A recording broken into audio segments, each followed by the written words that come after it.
Ассалаумағалейкум, қайырлы күн достар. Қалайсыздар? Осы тест талдау 30-шы сұрақ. Алла қаласа осымен бүгінгі тестімізді аяқтаймыз. Дүние жүзіндегі ең ірі әуежайлар орналасқан мемлекет немесе мемлекеттер. Жауаптар: ақш, Швейцария, Испания, Бразилия, Ұлыбритания, Италия, Түркия және Жаңа Зеландия деген жауаптар келген екен.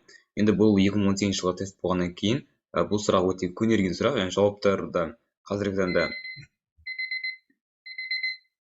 қазіргі таңда жауап ретінде қарастырмаймыз, яғни одан кейін де әуежайлардың көлемі үлкейгендігі туралы, бірақ та топ басында бірінші тұрған ол бізде ақш екен сөзсіз.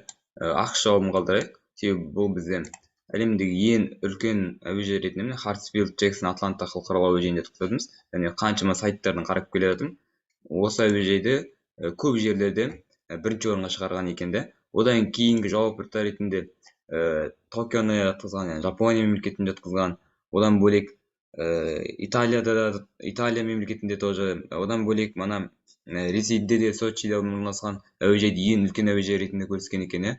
Жалпы енді бұл сұрақтың тікелей жауабы негізі ақш пен Ұлыбритания деп көрсеткен екен. Яғни дүние жүзінде ең ірі әуежайлар орналасқан мемлекет ол бізде Америка құрама штаттары мен Ұлыбритания. Жалпы енді әуежайлар енді қазіргі таңда ең қатты дамыған тасымал түріне айналған ғой. Жүк тасымалдау болсын, яғни кемеден қарағанда, автомобильден қарағанда қауіпсіздік жағынан бірінші орында тұр. Жалпы енді осымен нұсқамызды аяқтаймыз. Егер сұрақтар болса, жекеге жазасыздар. Бұл сұрақтың тікелей жауабы негізгі А және Е жауаптар болды.